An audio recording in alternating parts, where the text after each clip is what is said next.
پارہ نمبر 15 کا تیسرا ربع سورہ بنی اسرائیل کی آیت نمبر 98 سے 111 تک ہے اور سورۃ الکہف کی آیت نمبر 1 سے لے کر 28 تک ہے۔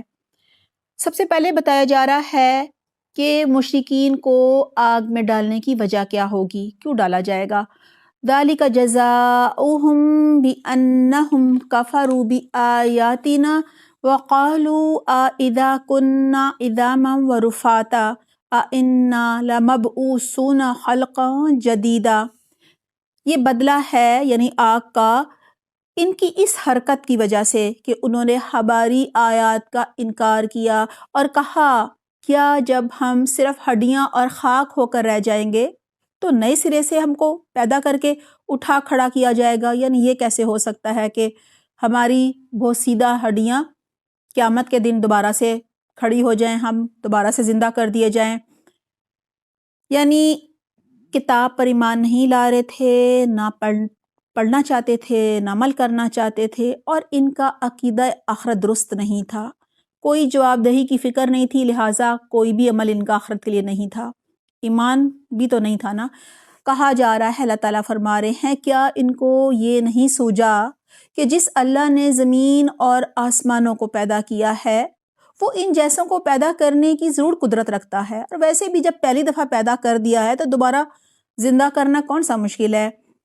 اس نے ان کے حشر کے لیے ایک وقت مقرر کر رکھا ہے جس کا آنا یقینی ہے، یعنی قیامت تو آئے گی، عذاب بھی آئے گا، اور موت بھی تو ایک بہت بڑا عذاب ہی ہے نا کافروں اور منافقوں کے لیے اور مشرکین کے لیے، کیونکہ مرتے ہی عذاب تو ملنا شروع ہو جاتا ہے نا۔ اللہ تعالیٰ فرما رہے ہیں مگر ظالموں کو اصرار ہے کہ وہ اس کا انکار ہی کریں گے۔ اللہ تعالیٰ فرما رہے ہیں اے محمد صلی اللہ علیہ وسلم ان سے کہو اگر کہیں میرے رب کی رحمت کے خزانے تمہارے قبضے میں ہوتے، یعنی تمہیں کہا جاتا کہ سب کو رزق بانٹو، تو تم خرچ ہو جانے کے اندیشے سے، خرچ ہو جانے کے ڈر سے ضرور ان کو روک رکھتے، یعنی ساری خیر اپنے لیے روک لیتے، اتنے بخیل ہو کہ کسی کو ایک دانہ بھی نہ دیتے۔ وَكَانَ الْإِنسَانُ قَتُورًا، واقعی انسان بڑا تنگ دل واقع ہوا ہے۔ مشرکین مکہ جو ہے وہ معجزات مانگ رہے تھے، تو اللہ سبحانہ تعالیٰ اب حضرت موسیٰ علیہ السلام کا ذکر فرما رہے ہیں جنہیں 9 بڑے بڑے صریح معجزات دیے گئے، لیکن پھر بھی فرعون اور اس کے درباری اس کی قوم ایمان نہ لائی۔ وَلَقَدْ آتَيْنَا مُوسَىٰ 9 آیَاتٍ بَيِّنَاتٍ، ہم نے موسیٰ علیہ السلام کو تو 9 نشانیاں عطا کی تھیں جو صریح طور پر دکھائی دے رہی تھیں، یعنی عصا تھا، ید بیضا تھا، خون تھا، مینڈک، ٹڈیاں، چچڑیاں، جوئیں وغیرہ جو ان کے کھانے میں سے نکل آتی تھی۔ کہا جا رہا ہے یہ سب ان کو معجزے دیے تھے۔ اب یہ تم خود بنی اسرائیل سے پوچھ لو کہ جب وہ سامنے آئیں تو فرعون نے یہی کہا تھا نا، یعنی جب وہ معجزے دکھائے گئے تو فرعون نے کہا انی لأظنک یا موسیٰ مسحورا، اے موسیٰ میں سمجھتا ہوں کہ تو ضرور ایک سحر زدہ آدمی ہے، یعنی بہت ہی متکبرانہ اور بہت ہی بڑائی والا اس کا جو تھا جواب کہ میں تو تمہیں جادوگر سمجھتا ہوں۔ موسیٰ نے اس کے جواب میں کہا تو خوب جانتا ہے کہ یہ بصیرت افروز یعنی آنکھیں کھولنے والی نشانیاں رب السماوات والارض کے سوا کسی نے نازل نہیں کی۔ وَإِنِّي لَأَظُنُّكَ يَا فِرْعَوْنُ مَثْبُورًا، اور میرا خیال یہ ہے کہ اے فرعون تو ضرور ایک شامت زدہ آدمی ہے، یعنی تو بربادی کے قریب ہے۔ موسیٰ علیہ السلام نے یہ جواب دیا۔ آخر کار فرعون نے ارادہ کیا کہ موسیٰ اور بنی اسرائیل کو زمین سے اکھاڑ پھینکے، لہٰذا اس نے ان کے بیٹے جو ہیں وہ ذبح کرنے شروع کر دیے اور ان کی عورتوں کو زندہ چھوڑ کر اپنی باندیاں بنانا شروع کر دیا، مگر ہم نے اس کو اور اس کے ساتھیوں کو اکٹھا غرق کر دیا، اور اس کے بعد بنی اسرائیل سے کہا کہ اب تم زمین میں بسو۔ پھر جب آخرت کے وعدے کا وقت آن پورا ہوگا تو ہم تم سب کو ایک ساتھ لا حاضر کریں گے، یعنی آخرت کے قریب دوبارہ فلسطین میں اکٹھے کیے جاؤ گے اور یہاں ان کا قبرستان بنے گا، جو کہ آج کل بن بھی رہا ہے۔ وَبِالْحَقِّ أَنزَلْنَاهُ وَبِالْحَقِّ نَزَلَ وَمَا أَرْسَلْنَاكَ إِلَّا مُبَشِّرًا وَنَذِيرًا۔ اس قرآن کو ہم نے حق کے ساتھ نازل کیا ہے، یعنی مقصد کے ساتھ نازل کیا ہے، اور حق ہی کے ساتھ یہ نازل ہوا ہے۔ اور اے محمد، تمہیں ہم نے اس کے سوا اور کسی کام کے لیے نہیں بھیجا، یعنی تمہیں معجزے دینے کے لیے نہیں بھیجا، بس یہ کہ جو مان لے اسے بشارت دے دو، خوشخبری دے دو جنت کی، اور جو نہ مانے اسے متنبع کر دو، اسے خبردار کر دو، یعنی اسے جہنم کی آگ کے بارے میں بتا دو، اسے عذاب سے ڈرا دو۔ اور اس قرآن کو ہم نے تھوڑا تھوڑا کر کے نازل کیا ہے تاکہ تم ٹھہر ٹھہر کر اسے لوگوں کو سناؤ، اور اسے ہم نے موقع موقع سے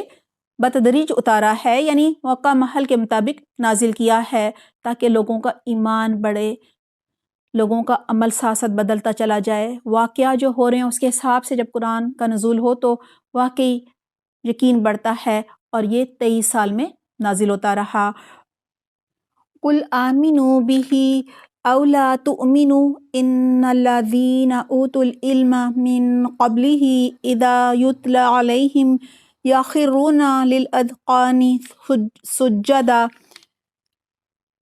اے محبت، ان لوگوں سے کہہ دو کہ تم اس قرآن کو مانو یا نہ مانو، جن لوگوں کو اس سے پہلے علم دیا گیا تھا، یعنی علماء یہود، ان میں جو نیک لوگ تھے،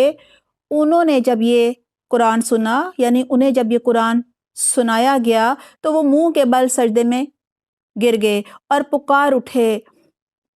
سبحان ربنا ان کان وعد ربنا لمفعولا، پاک ہے ہمارا رب، اس کا وعدہ تو پورا ہونا ہی تھا۔ یعنی وہ قرآن کو بھی پہچان گئے اور نبی حضرت محمد صلی اللہ علیہ وسلم کو بھی، اور وہ منہ کے بل روتے ہوئے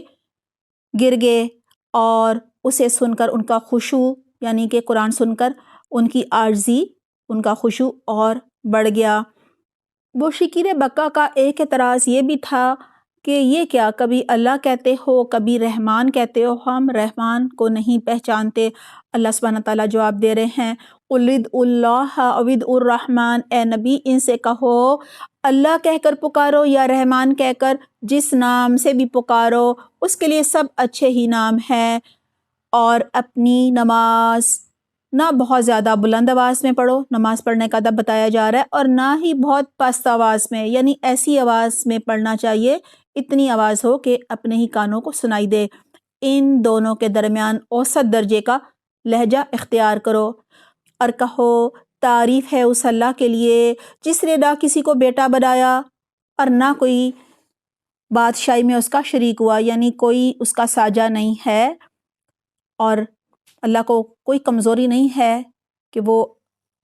اولاد یا کسی مددگار کی تلاش میں ہو، اور نہ وہ عاجز ہے کہ کوئی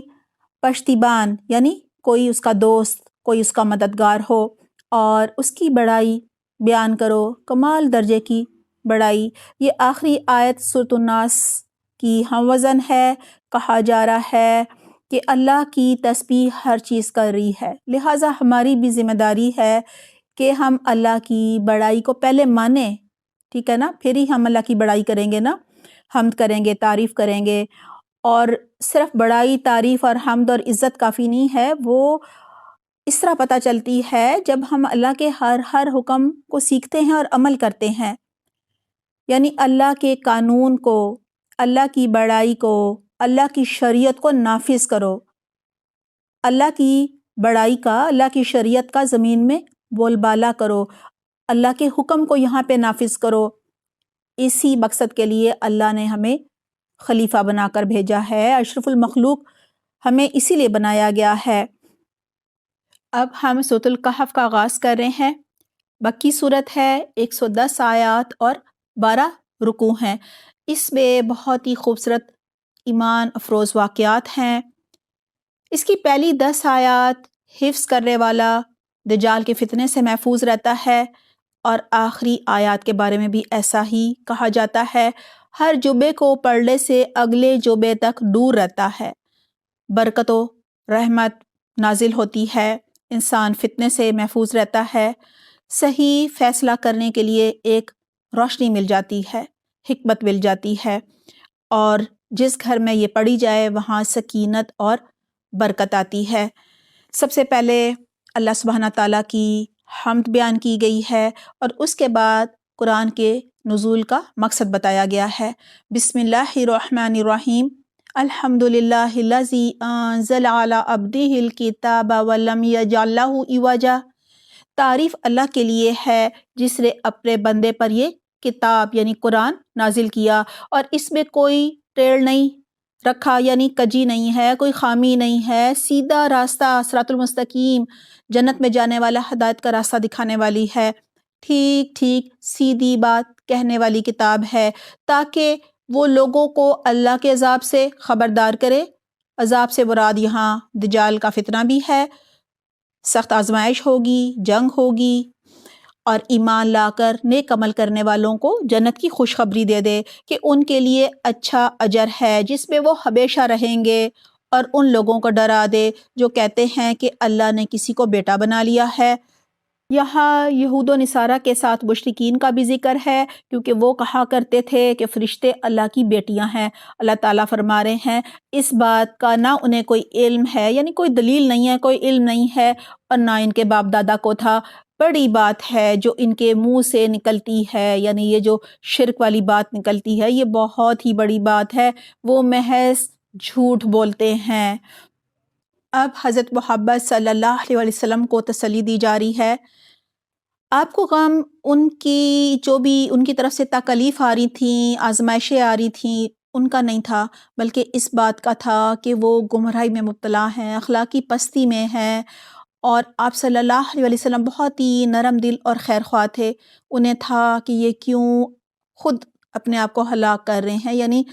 کیوں جہنم کے لیے سارا سامان تیار کر رہے ہیں۔ فَلَعَلَّكَ بَاخِعٌ نَفْسَكَ عَلَىٰ آثَارِهِمْ إِن لَّمْ يُؤْمِنُوا بِهَٰذَا الْحَدِيثِ أَسَفًا۔ اچھا تو اے محمد شاید تم ان کے پیچھے غم کے مارے اپنی جان کھو دینے والے ہو اگر یہ اس تعلیم پر ایمان نہ لائے، یعنی قرآن پر اور مجھ پر۔ واقعہ یہ ہے کہ یہ جو کچھ سر و سامان بھی زمین پر ہے اس کو ہم نے زمین کی زینت بنایا ہے تاکہ ان لوگوں کو آزمائے، یعنی یہ جو مال و اسباب ہے یہ آزمائش کے لیے، دیکھنے کے لیے ہے۔ ایہم احسن عملا، کہ ان میں کون بہتر عمل کرنے والا ہے، یعنی ان کا اچھا استعمال، نعمتیں بری نہیں ہیں، ان کا استعمال ہی ان کو اچھا یا برا بناتا ہے۔ حرام کے کاموں میں لگائیں گے تو ظاہر ہے گناہ کمائیں گے۔ تو کہا جا رہا ہے آخر کار ان سب کو ہم ایک چٹیل میدان بنا دینے والے ہیں، یعنی قیامت کے دن زمین جو ہے وہ سفید روٹی کی طرح ہو جائے گی۔ اب اصحاب الکہف کا واقعہ بیان کیا جا رہا ہے۔ کہف کہتے ہیں ایک وسیع غار کو عربی زبان میں۔ دراصل مشرکین مکہ نے یہود کے کہنے پر رسول اللہ صلی اللہ علیہ وسلم سے ایک سوال یہ کیا تھا کہ یہ تو بتائیے اصحاب الکہف کون تھے، ذوالقرنین کون تھا، اور دوسری بات یہ تھی کہ ان کا عقیدہ آخرت کے بارے میں یہ تھا کہ بس کوئی دوسری زندگی نہیں۔ تو اللہ سبحانہ تعالیٰ اس واقعے کے ذریعے ایک تو بتا رہے ہیں کہ جو اہل ایمان ہوتے ہیں، جو صحیح ایمان لے کر مخلص، اللہ کے مخلص جو بندے ہوتے ہیں، اللہ ان کی کس طرح مدد کرتا ہے، اور دوسرا یہ کہ ان ایمان لانے والے نوجوانوں کو اللہ نے 200-300 سال ایک غار میں سلائے رکھا، لہٰذا اللہ کے لیے کوئی بھی کام مشکل نہیں ہے۔ کیا تم سمجھتے ہو کہ غار اور کتبے والے حباری کوئی بڑی عجیب نشانیوں میں سے تھے؟ جب وہ چند نوجوان غار میں پناہ گزیر ہوئے اور انہوں نے کہا کہ اے ہمارے رب، ہم کو اپنی رحمت خاص سے نواز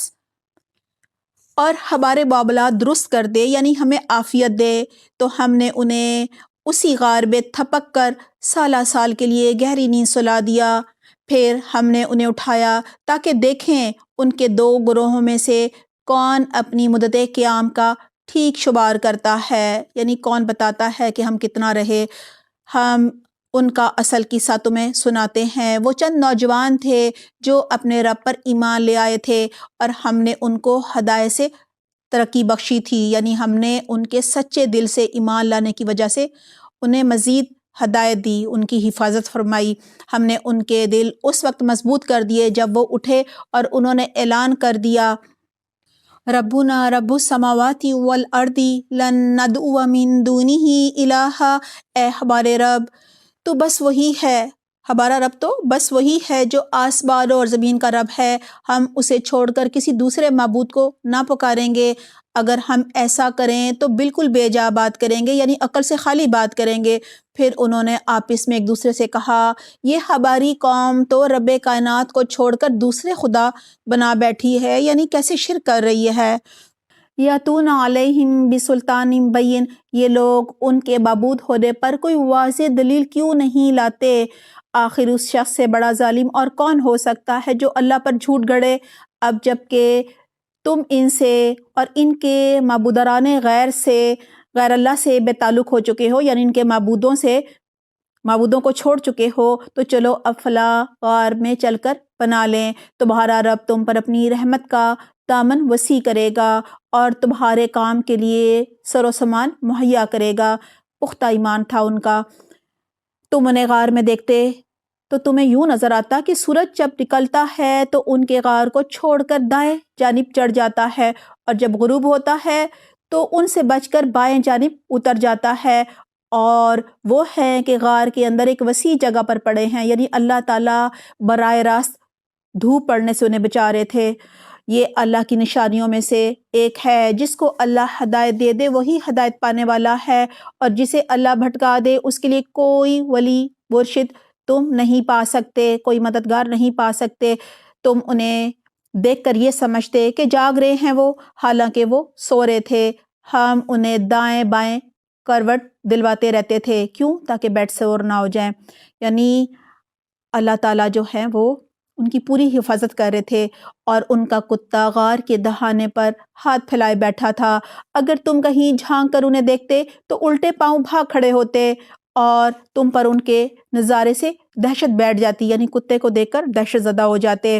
وَكَذَلِكَ بَعَثْنَاهُمْ لِيَتَسَاءَلُوا بَيْنَهُمْ، اور اسی عجیب کرشمے سے ہم نے انہیں اٹھا بٹھایا، یعنی وہ پھر جاگ گئے تاکہ ذرا آپس میں پوچھ گچھ کرے۔ ان میں سے ایک نے پوچھا، کہو کتنی دیر اس حال میں رہے، یعنی ہم کتنا سوئے ہیں؟ دوسرے نے کہا، شاید دن بھر یا اس سے بھی کچھ کم سوئے ہوں گے، کم رہے ہوں گے، قیامت کے دن بھی سب ایسا ہی کہیں گے۔ قالوا ربکم اعلم بما لبثتم، پھر وہ بولے اللہ ہی بہتر جانتا ہے کہ ہمارا کتنا وقت اس حال میں گزرا، چلو اب اپنے میں سے کسی کو چاندی کا یہ سکہ دے کر شہر بھیجیں، اور وہ دیکھے کہ سب سے اچھا کھانا کہاں ملتا ہے، وہاں سے وہ کچھ کھانے کے لیے لائے، اور چاہیے کہ ذرا ہوشیاری سے کام لے، یعنی کسی کو پتہ نہ چلے، ایسا نہ ہو کہ وہ کسی کو ہمارے یہاں ہونے سے خبردار کر بیٹھے۔ اگر کہیں ان لوگوں کا ہاتھ ہم پر پڑ گیا، یعنی ہم پکڑے گئے، تو بس سنساری کر ڈالیں گے، یا پھر زبردستی ہمیں اپنی ملت میں واپس لے جائیں گے، یعنی مرتد کر دیں گے، اور ایسا ہوا تو ہم کبھی فلاں نہ پائیں گے، یعنی ہماری آخرت خراب ہو جائے گی۔ اس طرح ہم نے اہل شہر کو ان کے حال سے آگاہ کر دیا تاکہ لوگ جان لیں کہ اللہ کا وعدہ سچا ہے، اور یہ کہ قیامت کی گھڑی بے شک آ کر رہے گی، مگر ذرا خیال کرو کہ جب سوچنے کی اصل بات یہ تھی، یعنی ان کا عقیدہ درست ہوتا آخرت کے بارے میں، ہوا کیا؟ اس وقت وہ آپس میں اس بات پر جھگڑ رہے تھے کہ ان اصحاب کہف کے ساتھ کیا کیا جائے، کیونکہ وہ پھر دوبارہ مر گئے تھے۔ کچھ لوگوں نے کہا ان پر ایک دیوار چن دو، یعنی مقبرہ بنا دو، ان کا رب ہی ان کے معاملے کو بہتر جانتا ہے۔ مگر جو لوگ ان کے معاملات پر غالب تھے انہوں نے کہا ہم تو ان پر ایک عبادت گاہ بنائیں گے، یعنی مزار بنائیں گے۔ کچھ لوگ کہیں گے کہ وہ 3 تھے اور چوتھا ان کا کتا تھا، یعنی ان کی گنتی میں بھی پڑ گئے، اور کچھ دوسرے کہہ دیں گے کہ 5 تھے اور چھٹا ان کا کتا تھا۔ یہ سب بے تکی ہانکتے ہیں۔ کچھ اور لوگ کہتے ہیں کہ 7 تھے اور 8واں ان کا کتا تھا۔ کہو میرا رب ہی بہتر جانتا ہے کہ وہ کتنے تھے، کم ہی لوگ ان کی صحیح تعداد جانتے ہیں۔ بس تم سرسری بات سے بڑھ کر ان کی تعداد کے معاملے میں لوگوں سے بحث نہ کرو، اور نہ ان کے متعلق کسی سے کچھ پوچھو، اور دیکھو کسی چیز کے بارے میں کبھی یہ نہ کہا کرو کہ میں کل یہ کام کر دوں گا، تم کچھ نہیں کر سکتے الا یہ کہ اللہ چاہے۔ جب آپ صلی اللہ علیہ وسلم سے یہود کے بارے میں یہود کا یہ سوال آیا آپ صلی اللہ علیہ وسلم کے پاس کہ اصحاب الکہف کون تھے، تو آپ صلی اللہ علیہ وسلم نے کہا کل بتاؤں گا۔ تو اسی کے بارے میں اللہ تعالیٰ کہہ رہے ہیں، کیونکہ کافی دنوں بعد وحی آئی تھی، کہا جا رہا ہے اگر بھولے سے ایسی بات زبان سے نکل جائے تو فوراً اپنے رب کو یاد کرو اور کہو امید ہے کہ میرا رب اس معاملے میں رہنمائی کرے گا، یعنی رشد سے قریب تر بات کی طرف رہنمائی کرے گا۔ اور وہ اپنے غار میں 300 سال رہے اور کچھ لوگ مدت کے شمار میں 9 سال اور بڑھ گئے ہیں۔ قُلِ اللَّهُ أَعْلَمُ بِمَا لَبِثُوا، تم کہو اللہ ان کے قیام کی مدت زیادہ جانتا ہے، آسمانوں اور زمین کے سب پوشیدہ حوال اسی کو معلوم ہے۔ کیا خوب ہے وہ دیکھنے والا اور سننے والا، زمین و آسمان کی مخلوقات کا کوئی خبرگیر اس کے سوا نہیں۔ وَلَا يُشْرِكُ فِي حُكْمِهِ أَحَدًا، اور وہ اپنی حکومت میں کسی کو شریک نہیں کرتا۔ اے نبی، تمہارے رب کی کتاب میں سے جو کچھ تم پر وحی کیا گیا ہے اسے جوں کا توں سنا دو، کوئی اس کے فرمان کو بدل دینے کا مجاز نہیں ہے، کسی کو اجازت نہیں ہے، اور اگر تم کسی کی خاطر اس میں رد و بدل کرو گے تو اس سے بچ کر بھاگنے کے لیے کوئی جائے پناہ نہ پاؤ گے، اور اپنے دل کو ان لوگوں کی معیت پر یعنی ان کے ساتھ پر مطمئن کرو جو اپنے رب کی رضا کے طلبگار ہیں اور صبح شام اسے پکارتے ہیں، اور ان سے ہرگز نگاہ نہ پھیرو، یعنی اللہ کی رضا چاہنے والوں کی رفاقت کو غنیمت جانو۔ کیا تم دنیا کی زینت پسند کرتے ہو؟ کسی ایسے شخص کی اطاعت نہ کرو جس کے دل کو ہم نے اپنی یاد سے غافل کر دیا ہے اور جس نے اپنی خواہش نفس کی پیروی اختیار کر لی ہے۔ وَكَانَ أَمْرُهُ فُرُطًا، اور جس کا طریقہ کار افراط و تفریط پر مبنی ہے، یعنی جو اللہ کو بھول کر نفس کا بندہ بن گیا ہے، جو دنیا کے پیچھے بھاگ رہا ہے، جو نہ اللہ پر ایمان لاتا ہے اور نہ ہی اللہ کی کوئی بات مانتا ہے، اللہ کی نازل کی ہوئی کتاب کا بھی انکار کرتا ہے اور اللہ کے پیغمبر کا بھی انکار کرتا ہے، اور بعد الموت پر بھی یقین نہیں ہے، لہٰذا آخرت کی کوئی تیاری بھی نہیں کرتا۔ اس کے لیے صرف دنیا ہی دنیا ہے، چاہے حرام سے کمائے یا حلال سے۔ پارہ نمبر 15 کا تیسرا ربع سورہ بنی اسرائیل کی آیت نمبر 98 سے 111 تک ہے، اور سورۃ الکہف کی آیت نمبر 1 سے لے کر 28 تک ہے۔ آئیے دیکھتے ہیں ہم نے عمل کے لیے کیا سیکھا۔ آیت نمبر 98 اور 99، ہمیں عقیدہ آخرت درست رکھنا چاہیے اور ہر عمل جواب دہی کی فکر کے ساتھ کرنا چاہیے۔ آیت نمبر 100، ہمیں اللہ کی تقسیم پر راضی رہنا چاہیے۔ 107 سے لے کر 109 تک اپنا ہمیں محاسبہ کرنا چاہیے کہ آیا قرآن پڑھتے ہوئے کیا ہمیں بھی رونا آتا ہے، اور کیا واقعی ہمارا بھی خشوع جو ہے وہ بڑھ جاتا ہے، عاجزی بڑھ جاتی ہے۔ آیت نمبر 110، ہمیں نماز اتنی آواز میں ضرور پڑھنی چاہیے، یعنی ہلکی سی آواز میں، کہ کانوں میں مکھیوں کی بنبناہٹ جیسی ہلکی سی آواز آئے، یعنی ہم خود سن سکیں۔ آیت نمبر 111، ہمیں اللہ سبحانہ تعالیٰ کی خوب حمد کرنی چاہیے، بڑائی بیان کرنی چاہیے، اللہ کی زمین پر اللہ کا بول بالا کرنا چاہیے، یعنی اللہ سبحانہ تعالیٰ کی شریعت نافذ کرنی چاہیے، اللہ کی زمین پر اللہ کے حکم کو نافذ کرنا چاہیے، اللہ کا قانون جو ہے وہ نافذ ہونا چاہیے۔ اسی مقصد کے لیے اللہ سبحانہ تعالیٰ نے ہمیں خلیفہ بنا کر بھیجا ہے، اور ہر طرح کے شرک سے بچنا چاہیے۔ کسی اور کا قانون اگر ہم چلائیں گے اپنے ملک میں تو یہ بھی شرک ہے نا۔ سورۃ الکہف آیت نمبر 1 سے لے کر 5 تک، ہمیں اللہ سبحانہ تعالیٰ کی حمد کرنی ہے، اس کی شکر گزاری اور قدردانی کرنی ہے۔ اللہ سبحانہ تعالیٰ نے ہماری ہدایت کے لیے قرآن نازل فرمایا، اس قرآن میں کوئی کجی کوئی ٹیڑھ نہیں ہے، یہ ہدایت کے راستے پر چلانے والا ہے اور جنت میں لے جانے والا ہے یہ قرآن، اور آخرت کے عذاب سے بچانے والا ہے، اور دنیا میں بھی قرآن جو ہے وہ ہمارے دلوں کو پرسکون کرتا ہے، مطمئن کرتا ہے، اور ہمیں کامیاب زندگی گزارنے کا طریقہ بتاتا ہے۔ آیت نمبر 7، دنیا کی نعمتیں ہماری آزمائش کے لیے ہیں۔ اللہ دیکھنا چاہتا ہے کون احسن عمل کرتا ہے۔ آیت نمبر 9 سے لے کر 22 تک 9 to 22 سورۃ الکہف۔ ہمیں سورۃ الکہف پڑھ کر اپنا جو عقیدہ آخرت ہے وہ مضبوط کرنا چاہیے، اور جو رب اصحاب الکہف کو یعنی ان نوجوانوں کو 200-300 سال ایک غار میں سلا سکتا ہے، وہ ہمیں مرنے کے بعد دوبارہ کیوں نہیں اٹھا سکتا ہے۔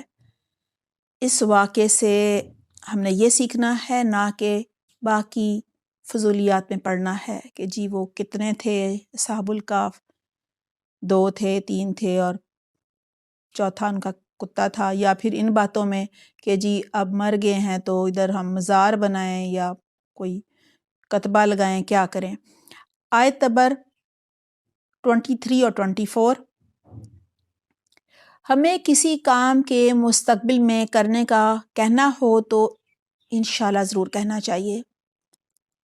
آیت نمبر 25 سے لے کر 27 تک قرآن میں بیان کردہ واقعات سے ہمیں سبق لینا ہے، نصیحت حاصل کرنی ہے، نہ کہ ان پر بحث و مباحثہ کرنا ہے یا ان میں کوئی رد و بدل کرنے کی کوشش کرنی ہے۔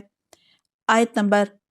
28 ہمیں غریب اور مخلص ساتھیوں کی رفاقت کو غنیمت جاننا چاہیے اور خواہشات کی پیروی کرنے والوں کے آگے نہیں جھکنا چاہیے۔ اللہ تعالی ہمیں بہترین عمل کی توفیق عطا فرمائے، آمین۔